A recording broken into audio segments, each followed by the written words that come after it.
Graça e paz. Nós chegamos agora no final da nossa análise do livro dos 5 pontos, escrito por John Piper. Parabéns aí, você que chegou até aqui e que já leu o livro.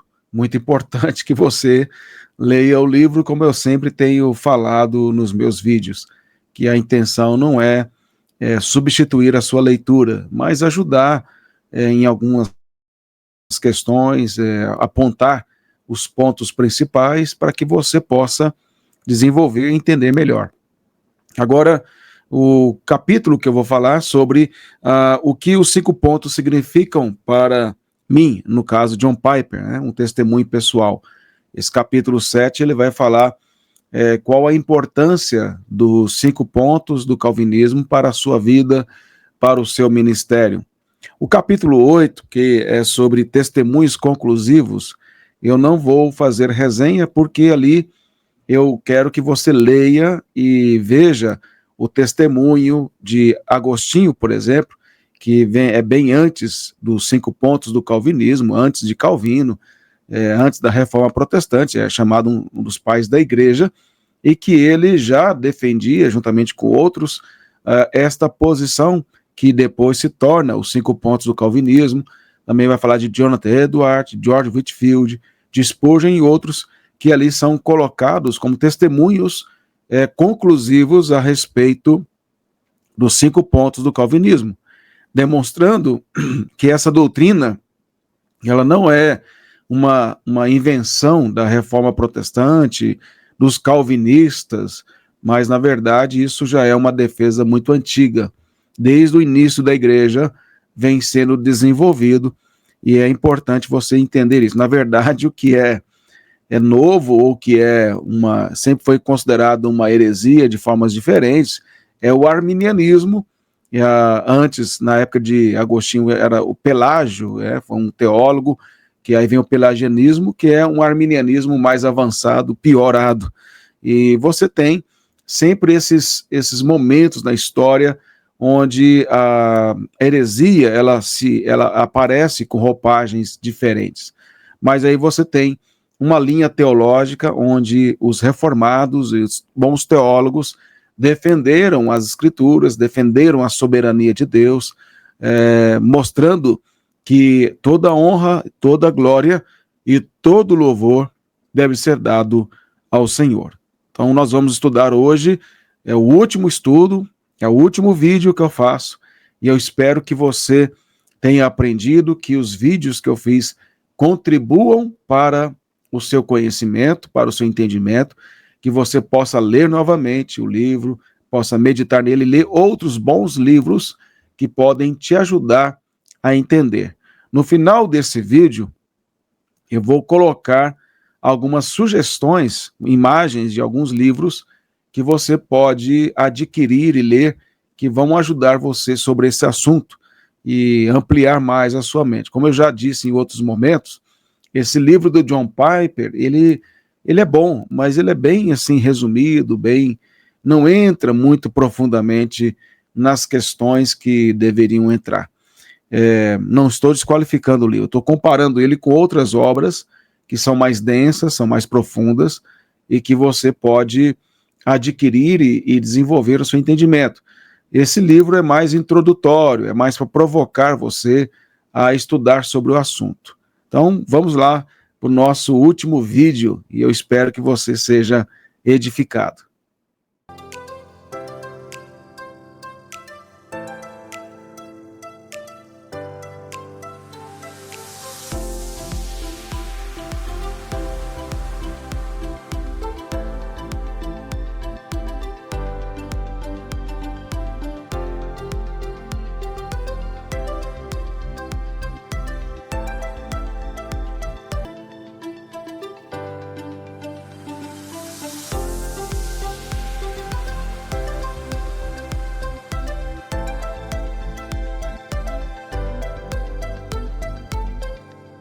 Para esse vídeo, como eu já fiz na última vez, eu vou colocar o Kindle aqui, a imagem do vídeo, do livro, para que você possa acompanhar alguns destaques que eu fiz do livro. Então eu tenho ele tanto físico como no Kindle, e eu acho que é mais interessante fazer dessa maneira, apresentando aqui alguns destaques desse capítulo 7, para a gente entender qual que é esse testemunho de John Piper a respeito do livro. Então eu vou colocar aqui para você, só um instantinho, nós já vamos olhar aqui visualizando. Então o nosso capítulo aí de análise é o capítulo 7, os 5 pontos, o que os 5 pontos significam para mim, diz John Piper, um testemunho pessoal. O significado que tem os 5 pontos para John Piper é esse aqui: estas verdades me fazem permanecer em temor a Deus e me levam à profundeza da verdadeira adoração centrada em Deus. A primeira coisa que Piper coloca é que os 5 pontos moveram o coração dele a ter temor de Deus e também a pensar e adorar a Deus com maior profundidade. Concordo plenamente com ele, porque também é assim que ocorre no meu coração, a partir do entendimento a respeito desses 5 pontos.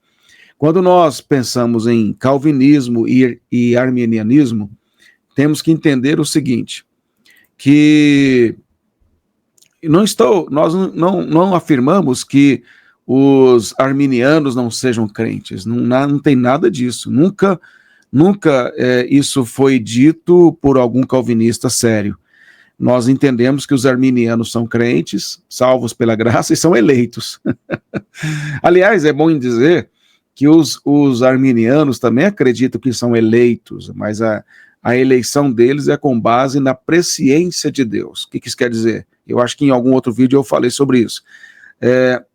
Deus predestinou eles conforme o conhecimento que Deus tinha a respeito da decisão que eles iriam tomar. Isso é presciência. Deus olha para o tempo e vê que você vai crer nele, então ele escreve seu nome no livro da vida. Nesse sentido, Deus é apenas um espectador da história. Ele olha o que vai acontecer, sabe o que vai acontecer, e aí ele escreve de acordo com aquilo que vai acontecer. Ou seja, ele não governa a história. Nós, calvinistas, acreditamos que o contrário. Deus decretou que você um dia iria crer, conforme a vontade soberana dele, e ele criou os meios para que isso pudesse acontecer. Sendo assim, quando nós pensamos em calvinismo e arminianismo, isso não diz respeito à salvação, como eu já expliquei, mas diz respeito à santificação, a uma teologia mais profunda, ao entendimento melhor a respeito das grandezas de Deus.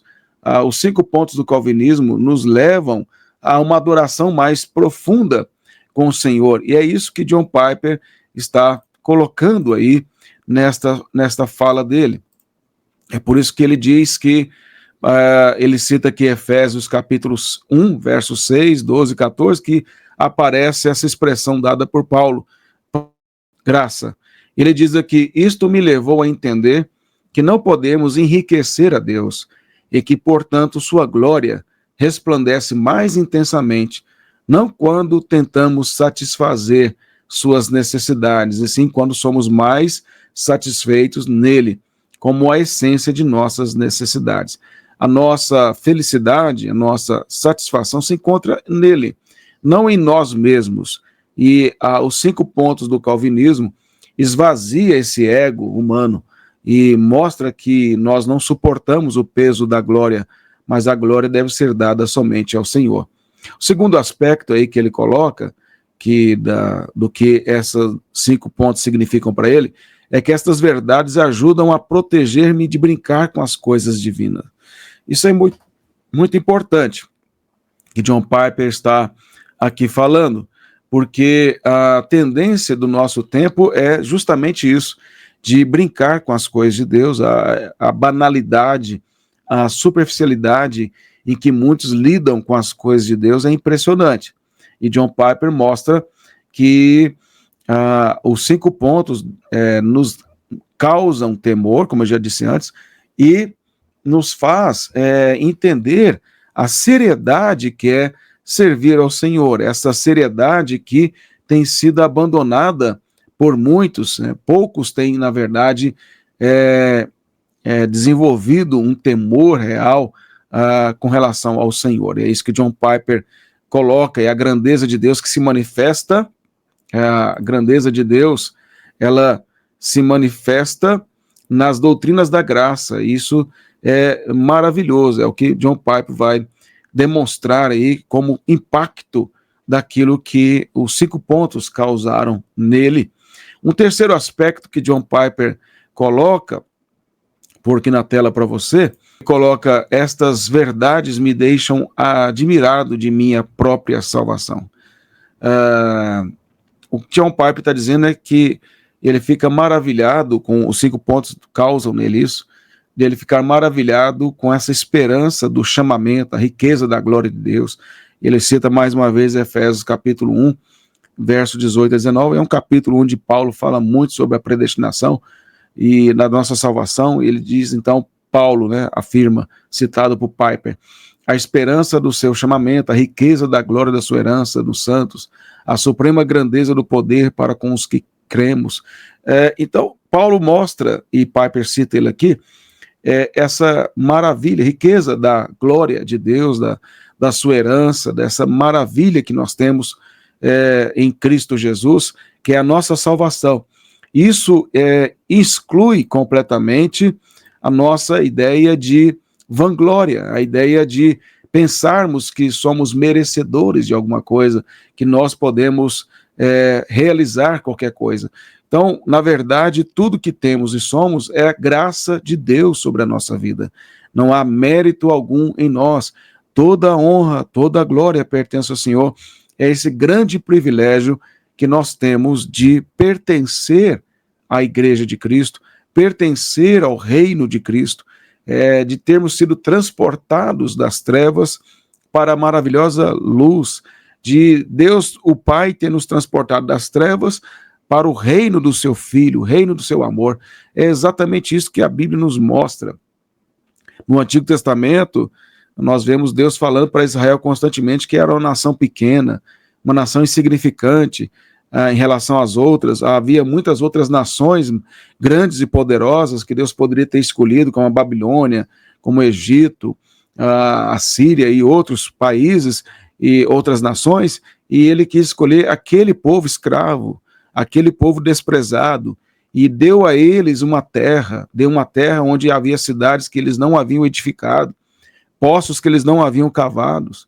Tudo aquilo é uma maneira de Deus demonstrar e revelar o seu amor redentivo. Deus também nos chamou das trevas e nós não fizemos nada para merecer isso.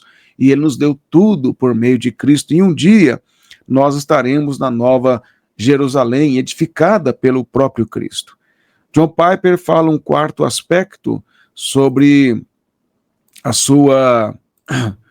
o impacto que tem os 5 pontos na sua vida.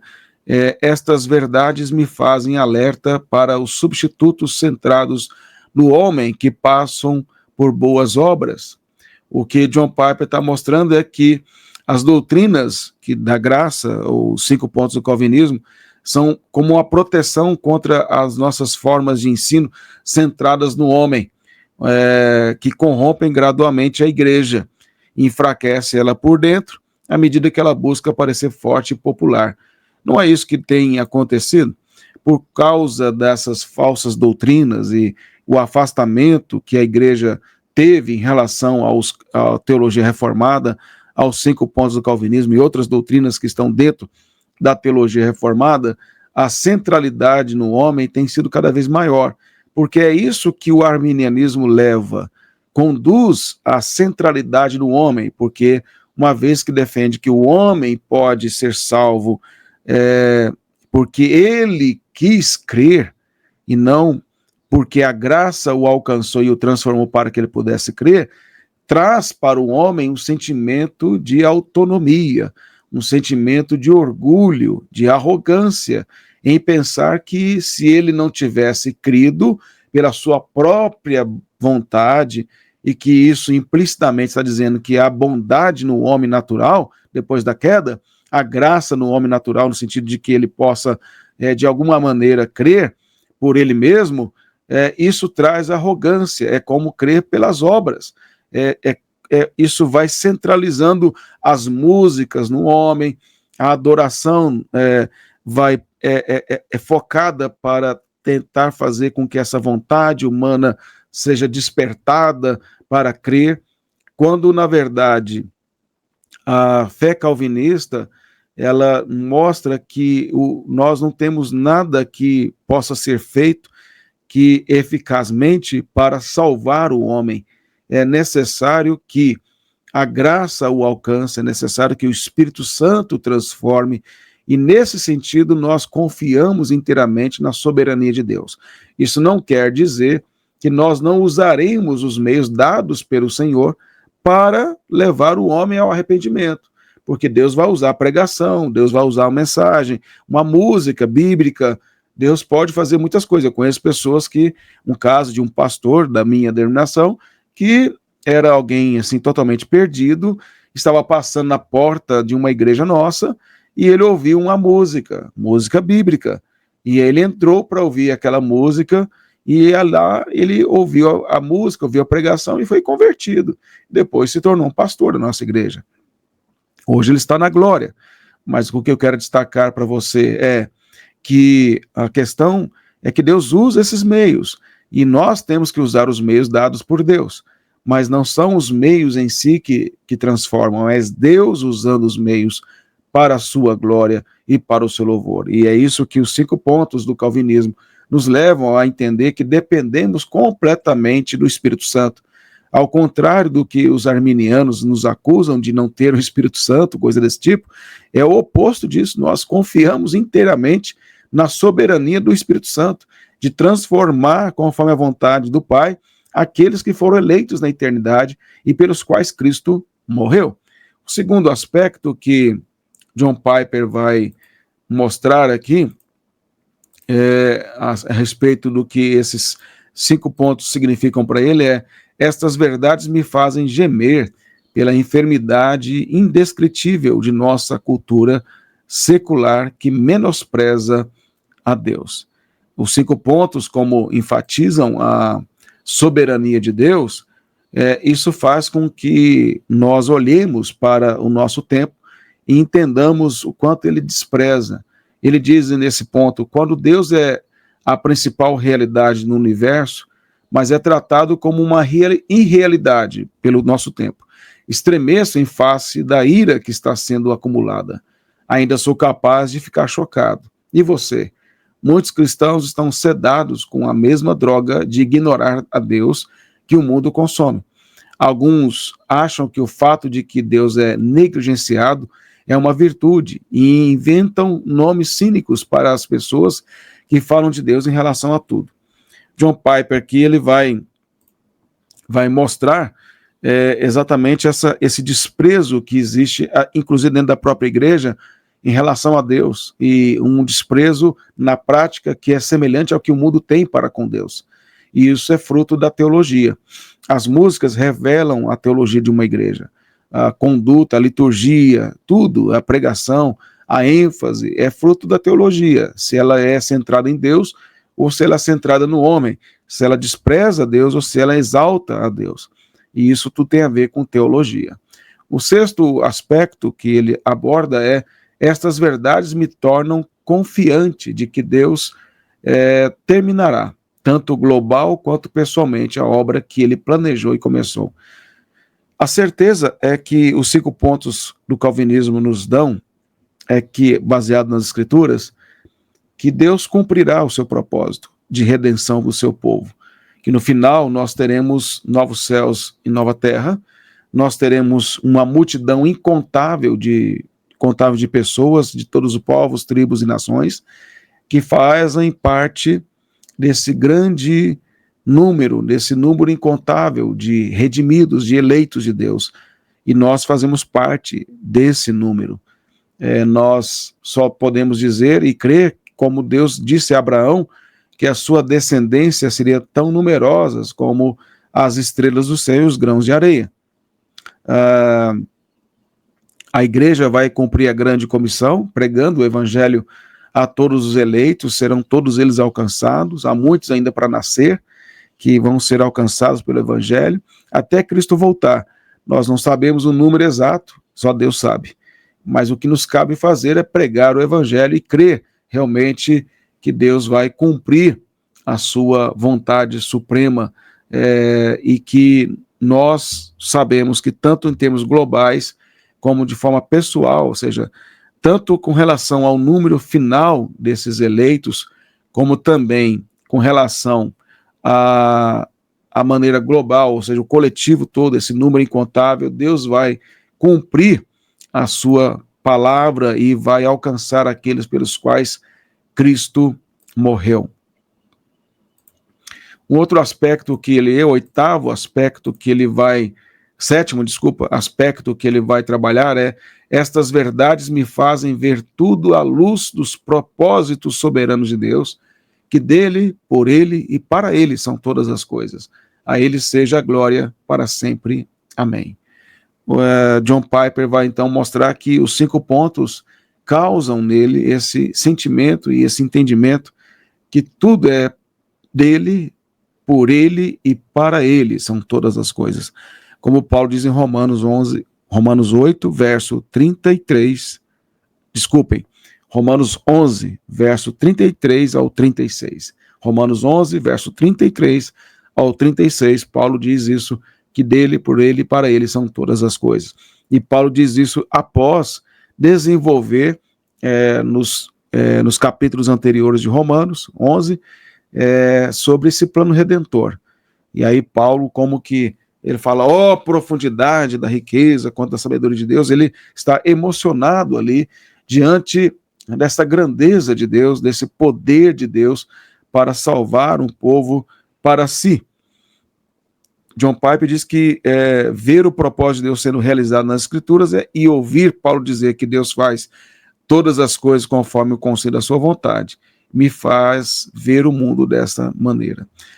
Os 5 pontos nos levam a entender que Deus faz todas as coisas conforme a sua soberana vontade, e que isso deve nos trazer total conforto, total alegria, prazer e confiança de que Deus está no controle de toda a história e ele fará cumprir os seus projetos redentores em favor do seu povo. Um outro aspecto, agora sim, o 8º aspecto abordado por John Piper é: estas verdades me tornam esperançoso de que Deus tem a vontade, o direito e o poder de responder à oração para que possam ser mudadas, para que sejam mudadas. Olha só, os 5 pontos causam em John Piper e causam em nós a certeza de que Deus vai cumprir a sua vontade e que nós devemos orar confiados nesta vontade soberana de Deus. Essas verdades me tornam esperançoso de que Deus tem a vontade, o direito e o poder de responder a oração. A oração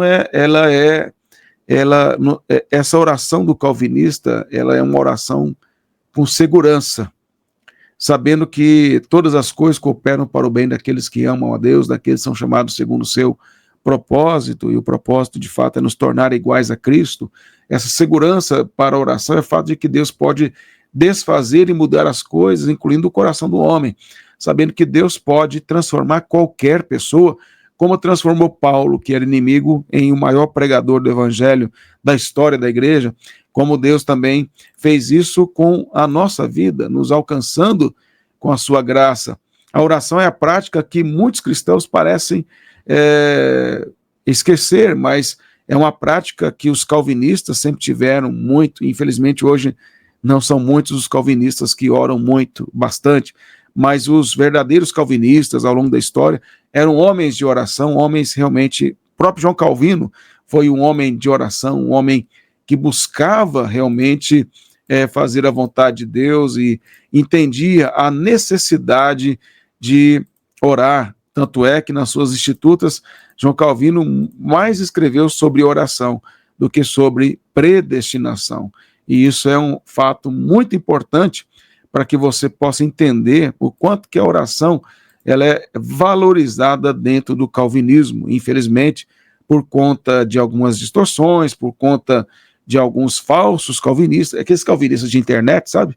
Que nunca estudaram realmente a teologia calvinista, nunca estudaram sobre os puritanos, nunca tiveram realmente um amadurecimento sobre o assunto e nem aplicam as suas próprias vidas, são arrogantes e querem apenas discutir teologia com os arminianos e trazer aquela ideia de soberania, de superioridade.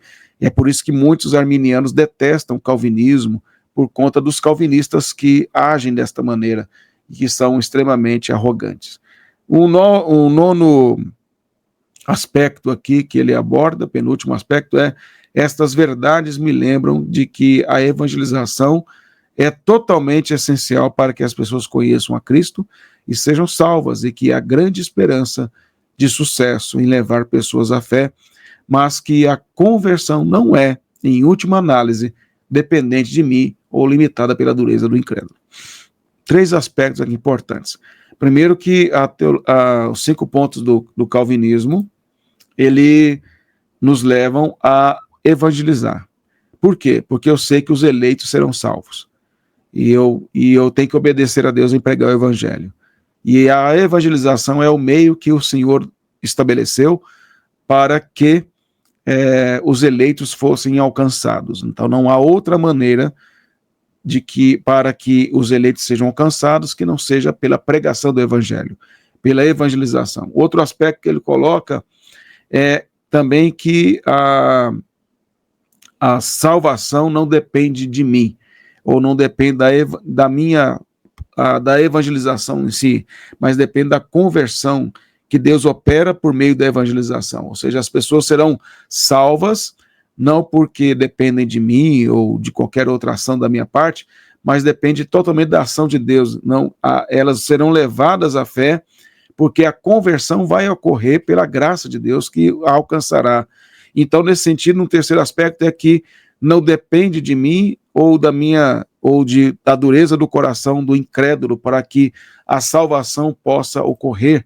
Essas pessoas serão de fato alcançadas e transformadas, porque Deus as elegeu antes da fundação do mundo. O que me cabe fazer como crente é pregar o evangelho, crendo que Deus converterá o coração daqueles que devem ser convertidos e que não há coração incrédulo que, sendo ele eleito, e esse é um mistério, né? Nós não sabemos quem é eleito e quem não é, nós temos que pregar para todos, para que alguns sejam salvos, e estes serão alcançados eficazmente pelo o evangelho. É isso que, ou seja, ao contrário do que se diz, né, os arminianos falam que os calvinistas não evangelizam, é mentira, porque ao longo da história da igreja, os reformados foram os que mais enviaram missionários pelo mundo, são os que mais alcançaram pessoas, foram aqueles que mais pregaram o evangelho. Houve um declínio, sim, de um século e pouco para cá, devido a algumas heresias que surgiram dentro do calvinismo, que é o liberalismo teológico, que não só atingiu calvinistas, mas arminianos também. Isso enfraqueceu muito o calvinismo em termos de prática missionária. Mas isso não é verdade ao longo dos 500 anos de reforma, vamos dizer assim, dos 500 anos, 100 anos que a igreja foi afetada, o calvinismo foi afetado mais diretamente. 400 anos o calvinismo foi pujante, foi realmente um produtor de grandes missionários. Uma prova disso, John Knox, que é o fundador do presbiterianismo na Escócia, que estudou aos pés de Calvino, perseguido pela Rainha Maria Tudor, sanguinária, chamada Rainha Maria Sanguinária, que era católica, matava os cristãos, os protestantes, queimando eles vivos e passando a Bíblia deles num balde, numa bacia de sangue do mártir, para dizer que quem cresce na Bíblia daquela maneira seria morto também. John Knox orava dia e noite, clamando ao Senhor: dá-me a Escócia, senão morrerei. E diz que a Rainha Maria tinha mais medo da pregação e oração de John Knox do que o exército inglês. Isso mostra o quanto que John Knox era um homem de oração, um homem firme na teologia e um missionário, um homem que realmente estava disposto a morrer por causa do evangelho, da pregação do evangelho. E aí eu chego agora no último aspecto abordado por John Piper, que é: estas verdades me asseguram que Deus triunfará no final. Os 5 pontos do calvinismo mostram que nós triunfaremos no final, que não perderemos a salvação, que a salvação nos foi dada por meio de Cristo, consumada por meio dele, de tal maneira que não há medo algum. A essência dessa questão é que Deus é Deus, ele diz, ele é totalmente soberano e gracioso, além de toda analogia humana. Deus não deixou o mundo a perecer em seu pecado. Ele planejou, está realizando e completará a grande salvação para o seu povo e sua criação. Deus tem feito isso com sabedoria e amor infinitos, e significa que ele o tem feito para ter glória em nós, enquanto temos gozo nele. Isso não falhará. O conselho do Senhor dura para sempre. Veja, a certeza de que a vontade soberana de Deus vai cumprir e que não há qualquer possibilidade desse projeto, desse plano de Deus falhar, porque ele vai nos preservar até o fim. Ele nos chamou de forma eficaz, nos transformou, segundo a sua vontade e eleição feita na eternidade, conforme a sua vontade soberana. Ele vai nos sustentar, porque pertencemos a ele, estamos na sua mão, na mão do Filho, e da sua mão ninguém pode arrebatar. Nada pode nos separar do amor de Cristo, nada pode cancelar o que ele fez por nós, pagando a dívida de uma vez por todas. E nós fomos alcançados para a glória do Pai, e glorificar o Pai é a razão da nossa existência e é o que nos dá satisfação. Basicamente é isso que os 5 pontos nos ensinam, que nós dependemos totalmente do Senhor, que Deus vai cumprir o seu propósito redentor, projeto de formar para si um povo, e esse povo foi comprado com o sangue de Cristo. E a igreja dele está sendo edificada para a habitação plena dele, construída sobre o alicerce, que é Cristo como pedra angular, e os profetas e apóstolos como parte desse alicerce. Nós somos as paredes desse templo que está sendo construído para edificação, para nossa edificação e para a habitação plena do Pai. Eu espero que as análises resumidas, né, desse livro, que é um livro pequeno, não é um livro grande, tenham contribuído para o seu entendimento, tenham ajudado você em algumas questões, tenha provocado em você o desejo de estudar mais sobre o assunto, sem preconceitos, e que você possa aprofundar e entender que estudar sobre essas doutrinas nos trazem muita edificação, nos traz força, nos traz alegria, nos traz alívio e nos faz glorificar a Deus mais e mais, porque apesar de nós, ele nos amou por causa de Cristo. E ele nos amou quando nós éramos inimigos. E eu quero aqui concluir lendo com você um texto de Romanos, capítulo 5, onde Paulo vai falar desse grande amor do Senhor por nós, quando nós éramos inimigos. Ele vai falar isso no capítulo 5. Eu vou ler aqui do verso 1 até o verso 11, se você puder depois acompanhar a leitura aí. Justificados, pois, mediante a fé, temos paz com Deus por meio de nosso Senhor Jesus Cristo, por intermédio de quem obtivemos igualmente acesso, pela fé, a esta graça na qual estamos firmes, e gloriamo-nos na esperança da glória de Deus. E não somente isto, mas também nos gloriamos nas próprias tribulações, sabendo que a tribulação produz perseverança. A perseverança, experiência, e a experiência, esperança. Ora, a esperança não confunde, porque o amor de Deus é derramado em nosso coração pelo Espírito Santo, que nos foi outorgado. Porque Cristo, quando nós ainda éramos, preste atenção, fracos, morreu a seu tempo pelos ímpios. Nós éramos ímpios e fracos. Dificilmente alguém morreria por um justo, pois poderá ser que pelo bom alguém se anime a morrer. Mas Deus, olha só o que Paulo diz, prova o seu próprio amor para conosco, pelo fato de ter Cristo morrido por nós. Quando? Sendo nós ainda pecadores. Ele morreu por nós quando nós éramos pecadores, condenados. Logo, muito mais agora, sendo justificado, agora nós somos justificados. Pelo sangue, seremos por ele salvos da ira. Ira de quem? Do Pai.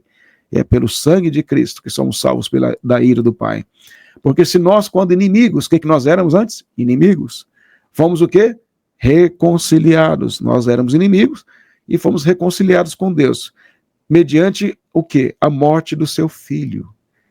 Muito mais, estando já reconciliados, seremos salvos pela sua vida. Nós éramos inimigos, pecadores e ímpios, e fomos salvos por meio de Cristo Jesus. Ele nos reconciliou com o Pai. A Ele toda a glória, honra e louvor, hoje e sempre. Amém.